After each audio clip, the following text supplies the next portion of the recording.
어제와 이어져서 여러분들이 저에게 추천장이고 제가 여러분들에게 추천장입니다. 우리가 그런 관계와 그런 신뢰를 서로 가지고 있습니다. 라는 말에 이어서 오늘 바울이 이렇게 다시 한번 오늘 본문의 이야기를 합니다. 누군가와 신뢰의 이야기를 하는 경우 그것이 그 상황 자체를 보여주게 되는 경우들도 있습니다. 예를 들어서 그것을 내가 친밀한 관계야 라고 말할 수밖에 없는 상황, 그것을 우리가 떠올려 볼 수 있겠지요. 그것을 이 편지가 나타내고 있는 기본적인 삶의 배경이라는 것을 우리가 생각할 수 있습니다. 관계에 문제가 전혀 없을 때에는 그런 얘기를 하지 않겠죠. 그런데 뭔가 관계에 어려움이 있다고 생각이 되고 그것을 해명해야 될 때가 되니까 이게 중요한 어떤 주제가 되는 것입니다.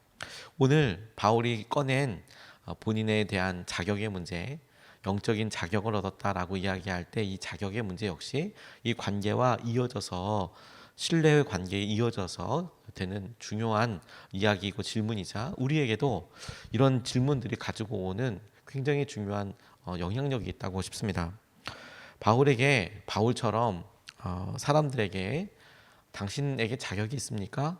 라는 질문을 받게 되는 경우, 당신에게 그 일을 할 자격이 있습니까? 우리에게, 나에게 이런 말을 할 자격이 있습니까? 혹은 당신이 그 일을 할 수 있을 만한 자격이 있는 것입니까? 라고 이야기할 때 자격에 대해서 설명하는 것도 그렇지만 자격에 대해서 묻고 있는 이 상황 자체가 사실 되게 어려워요. 상황 자체가. 당신에게 그런 자격이 있습니까? 라는 자체가 어느 한쪽의 신뢰관계가 확 이제 어그러졌다는 표현이기도 할 것 같습니다. 너무 당황스럽고 힘든 상황이 되는 것이죠. 바울이 말씀을 통하여 대답하는 것을 이제 가만히 묵상해 보면 이 자격을 묻고 대답하는 것이 우리에게도 중요한 의미를 갖게 되는 것을 알 수 있어요. 예를 들어서 우리 스스로 낙심하게 되는 질문들이 여럿 있습니다. 우리가 우리 스스로 하게 되는 경우나 문득 아주 주위에 친한 사람들에게 받게 되는 질문이 있는데, 이것이 우리가 생각하고 있던 관계에 우리가 친밀감 혹은 신뢰의 수준과 차이가 많이 나게 될 때, 지금 당신에게 자격이 있습니까? 라는 그런 이야기처럼 우리가 이런 질문을 받게 될 때 의외로 쉽지가 않습니다. 우리 스스로도 하게 될 때 쉽지가 않아요. 내가 이 일을 할 자격이 있나? 라는 질문을 안 할 것 같지만 의외로 많이 합니다.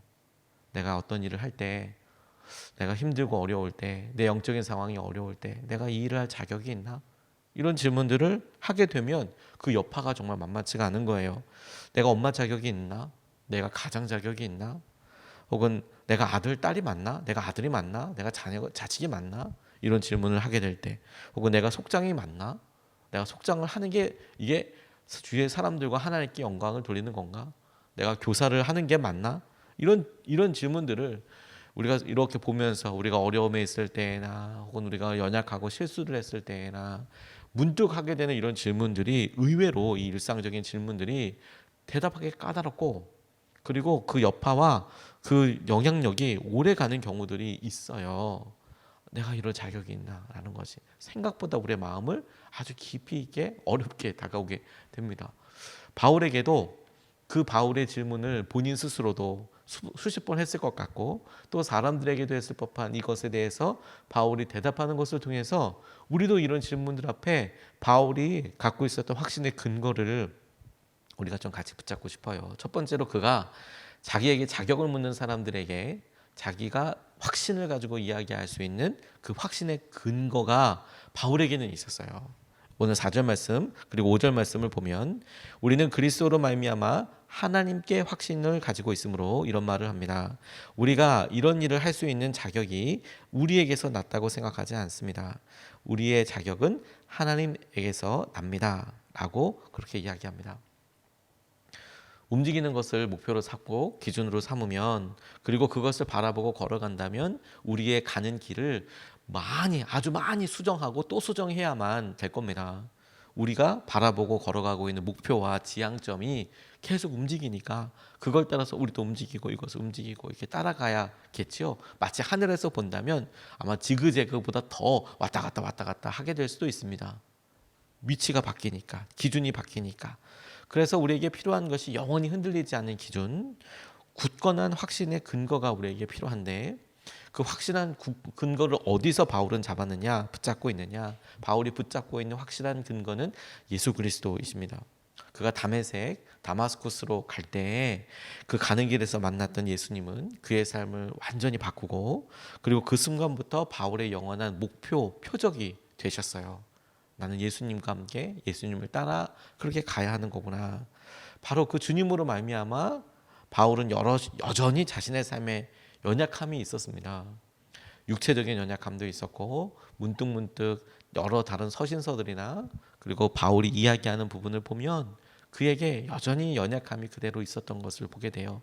그가 어디 선교 여행을 갈 때 이렇게 서로 다투고 헤어졌던 부분들을 보거나, 혹은 사람들에게 이렇게 권면하는 부분에서 그의 마음의 속마음이 확 나오는 부분들을 보면 다분히 어떤 부분에 있어서는 감정적이고, 그의 삶의 열정 같은 것을 좋게 말해 열정이고, 조금 더 그냥 직설적으로 이야기하면 그의 마음에 여전히 살아있는 어떤 감정적인 그런 게 있는 것도 조심스럽게 이렇게 발견이 돼요. 그런데 그럼에도 불구하고 그가 그런 자신의 연약함, 자신이 쓰러져서 더 이상 힘들어, 안질이나 간질, 안질은 확실하게 있었고 간질도 있었을 거라고 그렇게 이야기하는데, 아니 사역하다가 설교하다가 자기가 쓰러져서, 그래서 막 이렇게 뭐 뇌전증이라고 하잖아요. 막 이렇게 더 이상 어떻게 사람들이 그 시간을 채워주지 않으면 뭐 정말 너무 힘든 그 순간을 설교하다가 만약에 겪고 사역하다가 겪는다고 생각을 해보세요.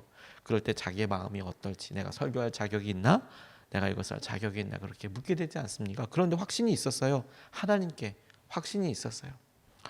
자신이 얻은 자격은 시험을 봐서 얻은 게 아니고, 자신이 마련할 수 있는 어떠한 기준으로 그렇게 얻은 것도 아니에요. 자신이 할 수 있는 최선을 해서 그 최선의 무언가를 통과하여 얻은 게 아니고, 하나님께서 예수 그리스도를 통하여 그에게 허락하여 주셨고 인정하여 주셨다라는 사실을 그가 계속 붙잡는 거. 내가 주님께 선택받은 사람이지, 주님이 내게 찾아오셨지. 그게 확실한 근거였어요. 그게 확실한 근거였고, 주님께서 자기에게 여전히 말씀하시는 통로고, 힘들고 어려울 때마다 붙잡았던 하나님께서 하신 은혜라고, 그렇게 그가 지금 고백하고 있습니다. 우리가 힘들고 어려울 때 바로 그런 어려움을 우리가 함께 붙잡고, 기준을 붙잡고 싶습니다. 근래에 오징어 게임이라는 드라마가 아주 인기 있다고 그럽니다. 저는 보지는 못했지만 요즘 유튜브를 보면 계속 무슨 오징어 게임이 뭐와 관련돼서도 이렇게 많이 뜨는 것 같아요. 그래서 이렇게 보다 보니까 어느 분이 올린 짧은 동영상 클립 하나를 봤습니다. 줄다리기 아마 그게 있나 보죠. 그래서 오징어 게임을 보라고 말씀드리는 것은 아니지만, 그 줄다리기가, 이것이 오징어 게임 자체가 갖고 있는 어떤 드라마의 특성 때문에 이기면 한쪽이 다 죽는 거예요. 그런데 그 경기가 끝나고 어떤 사람이 살아서 내려오는데 감사기도를 드리는 장면이 나옵니다. 감사기도. 살려주셔서 감사하다고. 근데 그걸 뻐젓이 보고 어떤 젊은 자매가, 차라리 사람 죽인 거 이런 거에 어떻게 감사할 수 있냐. 그러니까 줄다리기라는 것 자체가, 그 드라마 자체가 극단적으로 우리의 삶의 모습을 보여주려고 하는 것이죠. 그러다 보니까 이겼어요. 그래서 자기들은 이겨서 살았지만 진 사람들은 다 죽었어요. 다 죽었는데 그걸 놓고 감사기도를 드리는 거 보고, 어떻게 사람들이 그렇게 많이 죽고 혹은 죽였는데 이겼으니까 죽인 셈이 돼버렸죠. 어떻게 감사할 수 있느냐라고 이야기하는 장면에, 안타깝게도 주님을 믿는 사람, 그리고 기도하는 사람에 대해서 너무너무 마음 아프게 이렇게 묘사를 해요. 그리고 심지어 나중에 제가 다른 글을 통해서 보다 보니까 그렇게 이야기했던 그 자매는 목회자의 딸이고, 또 가정에서 목회자인 아버지 때문에 아주 커다란 상처를 받기도 하고, 그래서 그 아버지에게 또 말할 수 없는 행동을 하기도 하고, 서로 막 그런 행동을 하기도 하고, 이제 이런 기독교에 대해서, 우리가 갖고 있는 믿음에 대해서 너무 폄하해서 악의적으로 이야기하고 있는 그런 장면들이 있다고 들었어요. 그런 이야기를 듣고 너무 불편하고 어렵더라고요. 너무 힘들고. 왜 그럴까? 교회에서나, 또 우리가 아는 많은 분들, 대부분의 많은 교회, 그리고 제가 아는 수준에서 대부분의 많은 목회자들은, 또 장로님들은, 또 성도님들은 그래도 어떻게든 살아보려고 노력을 정말 많이 하고 있는데 어떻게 이런 악의적으로 계속해서 보고 그럴까? 연예인들이 악플 하나 때문에 그렇게 마음 아파서 그렇게 고생을 하고 병원 치료를 받아야 한다잖아요. 죄송합니다. 수백만 명, 수천만 명이 좋아하는 사람도 그 사람이 불렀던 노래 하나, 어떤 장면 하나 그런 걸 짤로 만든다고 하죠. 뭐 그림의 어떤 뭐 반복되는 그런 영상으로 만들어서 쭉 막 이렇게 돌리고 그게 막 돌고 그러면 그게 너무 상처가 돼서 그걸 힘들어하고 어려워하는데 어떻게 이렇게 악의적으로 계속 보고 이렇게 하나 이 제게 걸림이 돼서 기도하게 되더라고요. 하나님 교회와 그리고 우리의 아이들 또 젊은 층들은 이런 것들 가지고 실제 영향을 많이 받을 텐데 전도하는 길에 이게 어떻게 될까? 근데 기도하면서 주님께서 제게 계속 알게 해주신 건 너무 심플하고 너무 그냥 굳건했습니다. 주님께서 우리에게 보여주셨던 제게 알려주셨고 다시 깨닫게 해주신 것은 뭐냐면 여태껏 우리가 전하는 복음이 환영받아 본 적은 없었어요. 초대교회를 생각해 보면 초대교회의 사람들은 예수님을 믿고 따르는 사람들 중에 거의 대다수는 노비였고 그리고 거의 그 다음 대다수는 여성들이었습니다. 지금은 아니지만 당시의 여성들의 사회적인 위치와 가정에서의 위치는 정말 열악했어요. 정말 열악했어요. 그래서 어떤 유대인의 기도에 보면 내가 이방인으로 태어나지 않아서 감사하고 그리고 여성으로 태어나지 않아서 감사하다고 이렇게 이야기할 정도로 여성의 삶이 되게 힘들었습니다. 근데 그 노비들, 여성들, 사회적인 아주 약자들이 믿었던 그 분이 예수님이었거든요. 그래서 그들의 주인, 그들의 관계를 맺고 있었던 상급자 혹은 남편이 조롱했어요. 그 믿는다고 뭐가 되는 거고 막 끊임없이 조롱하고 또 탄압하고 그리고 그들에게 행해지는 그런 행동들을 그냥 당연하게 그렇게 여겼어요. 그러니까 핍박도 있었고 외적인 탄압도 있었고 어려움도 있었고 플러스 모욕감, 악의적인 말, 행동, 괴롭히는 것, 언어폭력 이런 거는 그냥 말할 수 없는 일상이었습니다. 그러니까 주님을 향해서 믿는 사람들, 믿고 따르는 사람들에 대해서 이런 악의적인 마음과 이런 것들은 요즘 생긴 게 아니고 처음서부터 원래 그랬어요. 바뀐 게 있다면 예수님을 믿고 따르는 사람들의 삶이 바뀌고 그리고 그 말과 행동에 대해서 쓸 수 있는 힘이 생겼다라는 거예요. 그리고 예전에는 힘도 없고 그러니까 주님을 더 의지하고 따랐다면 지금은 이 힘을 써서 이 사람들을 무찔러 버려. 혹은 우리도 악플 막 달어. 우리도 어떻게 해? 라는 그런 힘이 있게 됐다는 거죠. 그리고 그 힘은 순전히 하나님께서 우리에게 어떤 일을 하시기 위해서 쓰실 수 없는 영역들이 많이 있다는 것을 알게 됐어요. 그리고 이것을 당연하게 생각하고 당연하게 주님께서 하신 여러 애들을 볼 때 그럼 정작 이런 어려운 시기와 상황, 사회적인 분위기에서 어떻게 해야 되는 거야? 어떻게 살아야 되는 거야? 우리가 우리에게 악의적인 말을 하고 악의적인 생각을 품는 사람들에 대해서 저들이 어떤 말을 하는지를 보고 그것에 대해서 귀를 기울일 필요는 당연히 있지만 그럼에도 불구하고 우리가 행동을 결정하고 우리의 방향을 가늠하는 가장 중요한 기준은 사람들이 어떤 말 하는가, 세상 사람들이 지금 어떤 말 하는가, 그 말이 중요하다고 하더라도 온전한 기준이고 온전한 우리의 목표인 주님은 우리를 어떻게 이끌어 가시는가? 주님은 어떻게 생각하시나? 주님은 우리에게 뭐라 말씀하시는가? 주님이 우리에게 확실한 근거, 확신의 근거가 되셔야 한다는 거예요. 더욱더 그렇다는 거예요. 주님도 코로나 시기를 살아가며 연약하고 힘든 우리가 보이는 연약함에 대해서 주님이 그것을 정말 고치길 원하시고 회복하길 원하실 뿐만 아니라 그런데 이 시기에 우리가 살아갈 때 주님이 아파하시는 것과 주님이 우리에게 원하시는 것을 알고는 있는가? 사람들이 우리에게 이야기하는 것을 상처처럼 아픔처럼 우리가 들었을 때 우리는 철저하게 물어야 하는 거예요. 이거 주님 말씀하시는 건가? 그리고 주님의 말씀이라면 주님께서 사람들 통해서 이야기하시는 거구나. 우리가 마땅히 주님의 일과 주님을 사랑하여서 얻게 되는 거라면 이것이 우리에게 자랑이 되고 이것이 우리에게 하나님과 함께하고 있다는 통로가 될 테니까 오히려 우리에게 훈장이 되고 하나님께서 하시고 있는 일에 열매가 될 것을 우리가 믿고 그래서 붙잡아야겠다는 생각이 들었어요. 확신의 근거를 주님이 어떻게 생각하시나, 하나님은 어떻게 하고 계시나, 우리가 이것을 붙잡고 오늘 우리가 하고 있는 일에 주님의 마음과 뜻을 물어 순종하고 나아가는 것을 다시 한번 결단해야겠습니다. 두 번째로 새 언약의 일꾼이 되는 영적인 자격에 대해서 이야기하고 있습니다. 6절 말씀을 보면 하나님께서 우리에게 새 언약의 일꾼이 되는 자격을 주셨습니다. 이 새 언약은 문자로 된 것이 아니라 영으로 된 것입니다. 문자는 사람을 죽이고 영은 사람을 살립니다 라고 이렇게 이야기하고 있습니다. 새 언약의 일꾼이 되는 자격을 하나님께서 주셨다. 앞서 5절의 말씀과 이어져서 나오고 있죠. 구약과 대변되는 예수 그리스도를 통해서 회복된 말씀, 우리에게 허락하신 예수님의 활동, 삶, 복음, 우리가 복음이라고 하는 그 복음과 그리고 제자들이 활동하면서 했었던 주님께서 인도해 주시고 성령님께서 써나가셨던 그 일들에 대해서 새로운 언약에 대해서 그것을 전할 수 있는 자격을 하나님께서 주셨는데 이 새 언약은 문자로 쓰여진 게 아니라 영으로 쓰여진 것이고 우리에게 그것이 지금 있다라는 것이죠.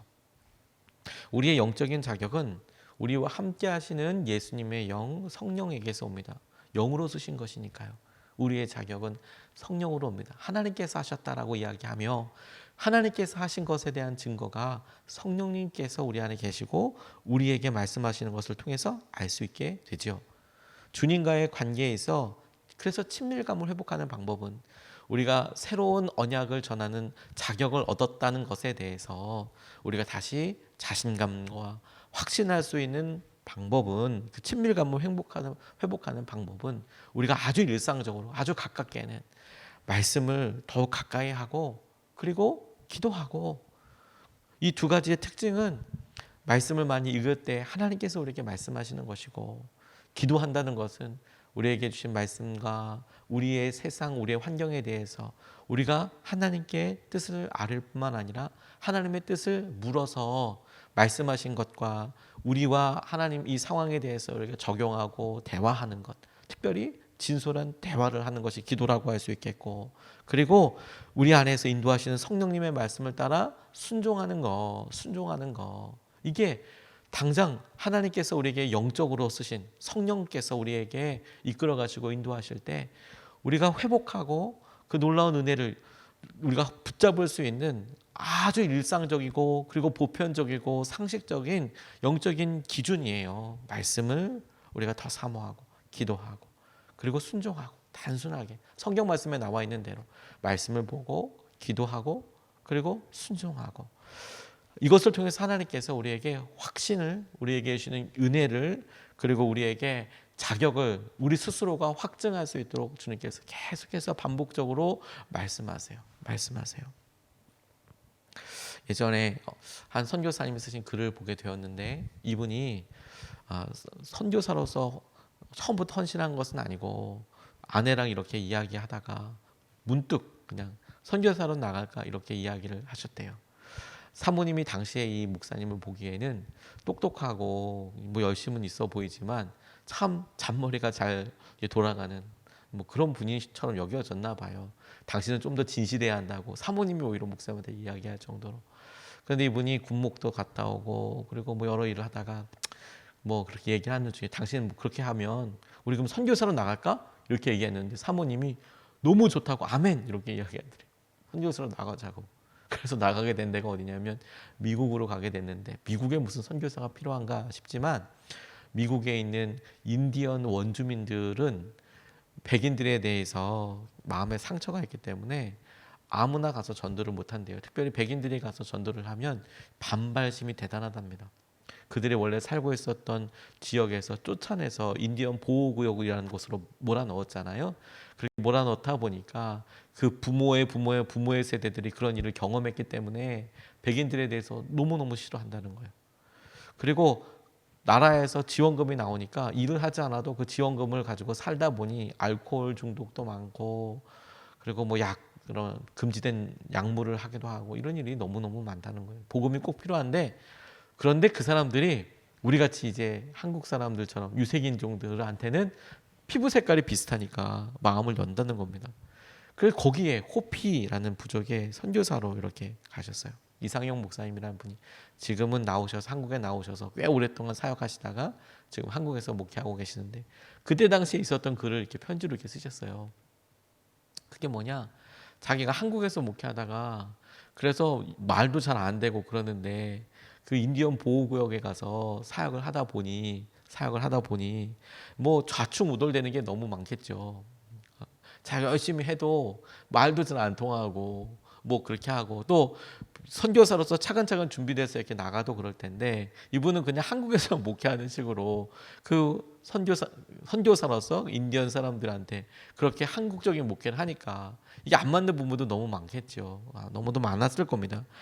그런데 이분의 삶이 어느 정도 거기서 이제 사역으로서 인정받고 사람들한테 이렇게 가지만 여전히 자기의 삶에 내가 이 사람들을 괴롭히는 거 아닌가?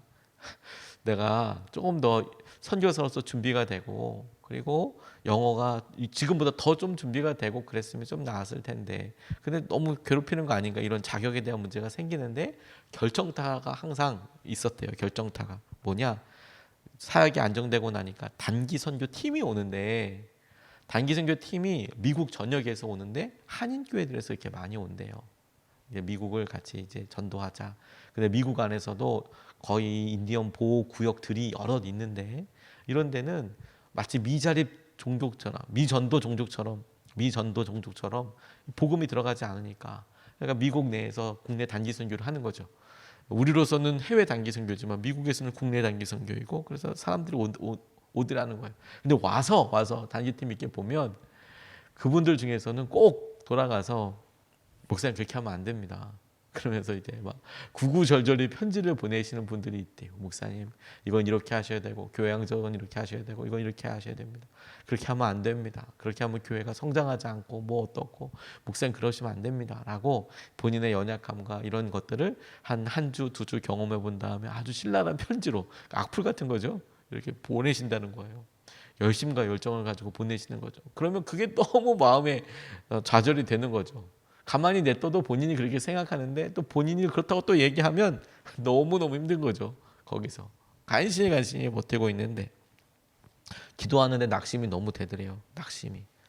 그런데 이분이 결정적으로 힘을 얻게 된 것이 있었대요. 기도하다가 하나님께 하나님 저 같은 사람이 뭐 이렇게 여기 와서 사역을 합니까? 제가 무슨 능력도 없고 자격도 없고 막 이렇게 이제 푸념처럼 막 이야기를 내어놓는데 주님께서 마음속에 딱 한 가지 생각으로 그분의 생각을 확 바꿔놓으셨대요. 그게 뭐냐? 그래도 그 사람들은 걔네들은 여기서 사역 안 할 거다 이렇게 이야기하시더래요. 딱 한마디. 그렇게 좋은 말 하고 그렇게 얘기해도 걔네들은 여기 와서 사역 안 할 거다. 1년은 사역 안 할 거고 그렇게 몇 년을 사역 안 할 거다. 와서 잠깐 2주 갔다 가는 사람들이다. 근데 그 말 한마디가 너무너무 힘이 되더래요. 그리고 주님이 네가 대안이다 지금. 여기 와서 그렇게 하고 있는 네가 대안이다. 그 마음에 하나님께서 새 일꾼으로 나를 붙잡아 주시고 인도하여 주셨구나. 그래서 마음이 너무너무 편해졌대요. 그리고 이분이 이렇게 사역을 하면서 인디안 사람들에게 받아들여지고 그분에게 인디언 사람들이 인디언 이름을 전해주기도 하고 인디언 이름을 전해주기도 하고 그래서 함께 행복하게 이렇게 사역했던 과정들을 글에다가 이렇게 써놓으신 것을 보고 은혜를 받았어요. 우리가 새롭게 자격을 얻고 우리가 새롭게 주님의 뜻대로 순종해서 나갈 수 있는 근본적인 힘은 주님이 우리를 사랑하시기 때문이에요. 주님이 우리를 선택하셨기 때문이에요. 그래서 오늘도 우리가 우리 자신의 형편과 상황에 따라서 좌지우지되지 않고 주님께서 하시는 은혜를 우리가 붙잡고 나아가게 되는 겁니다. 우리가 그 은혜를 붙잡고 오늘 담대하게 주님의 은혜를 함께 붙잡을 수 있으면 좋겠습니다. 2가지 말씀을 같이 나눴습니다. 첫 번째, 우리의 확신의 근거는 예수 그리스도 하나님에게 있습니다. 하나님, 주님께. 우리가 그것을 붙잡고 흔들리지 않아야겠습니다. 두 번째, 새 언약의 일꾼이 되는 영적인 자격은 우리 안에 계신 성령님, 그 성령님과의 친밀한 관계 가운데 있습니다. 그분이 우리를 불러주시고 이끌어 주셨죠. 그래서 우리가 그렇게 성령님으로 온전히 붙잡혀진 바 된 상태를 성령의 충만함이라고 이야기하지 않습니까? 우리의 영적인 자격이 성령, 우리 안에 계신 영, 하나님의 영, 성령님에게서 있는 것을 확인했듯이 주님, 우리가 그렇다면 세상의 말과 우리의 판단이 아니라 성령님의 판단, 성령님의 인도하심, 성령님의 충만하심으로 오늘을 살게 해주십시오. 살게 해주십시오. 이렇게 붙잡고 두 번 나눠서 같이 기도하겠습니다. 첫 번째 기도는 주님만 의지합니다. 주님 한 분으로 충분합니다. 주님으로 설명되는 사람이 되게 해주십시오. 우리를 설명하려고 할 때 저 사람 왜 저렇게 해? 왜 저렇게 말해? 왜 저렇게 참아? 왜 저렇게 행동하는 거야? 라고 할 때 다른 이유들이 아니라 저 돈 때문이야, 저거 뭔가 꼼수가 있어가 아니라 저 사람이 저렇게 하는 것은 예수님 때문이래. 예수님 때문이래. 주님으로 설명되는 사람, 우리의 행동이 주님으로 설명되고 주님으로만 설명되는 그런 삶이 될 수 있도록 우리가 주님만 의지합니다. 주님 한 분으로 충분합니다. 주님으로 설명되는 사람이 되게 해주십시오. 우리가 첫 번째로 같이 함께 기도하겠습니다.